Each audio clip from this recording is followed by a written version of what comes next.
We're kind of screwed. We're kind of screwed on here, guys. I'm not gonna lie to you. It's gonna be a rough ride. So better, I don't know, replay Zelda for the 10th time or something. It's safe to say that the fatigue for the Nintendo Switch 2 is setting in. You might be asking yourself, why are there no video games on this console? This brand new console that came out in 2025. Why are there no games?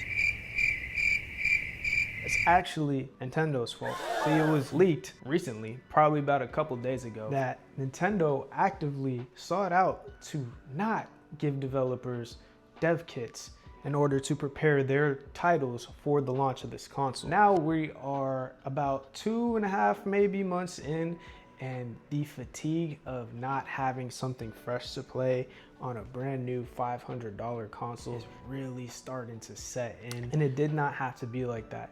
You would think that Nintendo, planning to make a console, this thing has probably been in the works for 5+ years, would have at one point started sending out dev kits to developers secretly, regardless of whether it's getting leaked or not, just so that they could prepare their titles for the launch of this device. But no, they actively sought to not do that.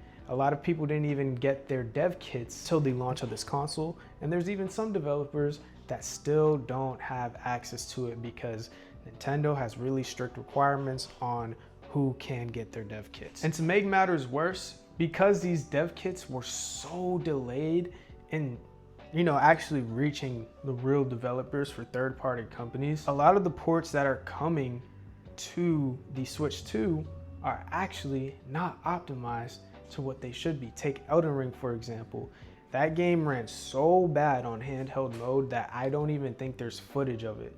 Unless somebody snuck a little video clip in there of this game running at 20 FPS, like they were so embarrassed by it that they didn't even want to show it, because I don't feel like maybe they had enough time to optimize it. Maybe they got the dev kits the same day that the Switch 2 came out, which would suck because they're in partnership with FromSoft to make the Dust Bloods. And that is actually one of the only reasons that I still have this console, is because that is one of my most anticipated games. I really want to play the Dust Bloods as a FromSoft fan, but as of right now, that's about it. That's all we got going. So Nintendo really only has about 1 or 2 more chances, 2 if I'm being nice, 2 more chances with me to really promote a direct and just only display mid-game. The last 2 directs that we got was just a bunch of farming simulators, side scrollers, cozy game slop, just low effort games, and it's really disappointing because the only thing that the original Switch 1 was lacking was power.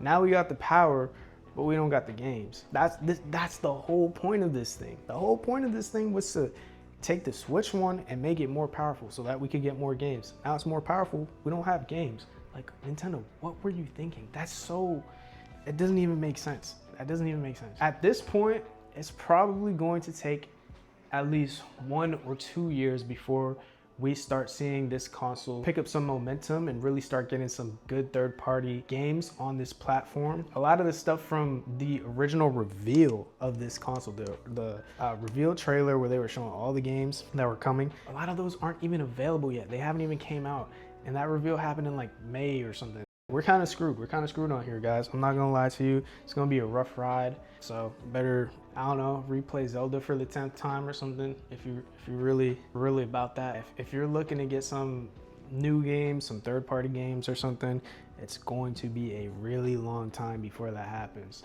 So hopefully it's not that bad, but just prepare for the worst.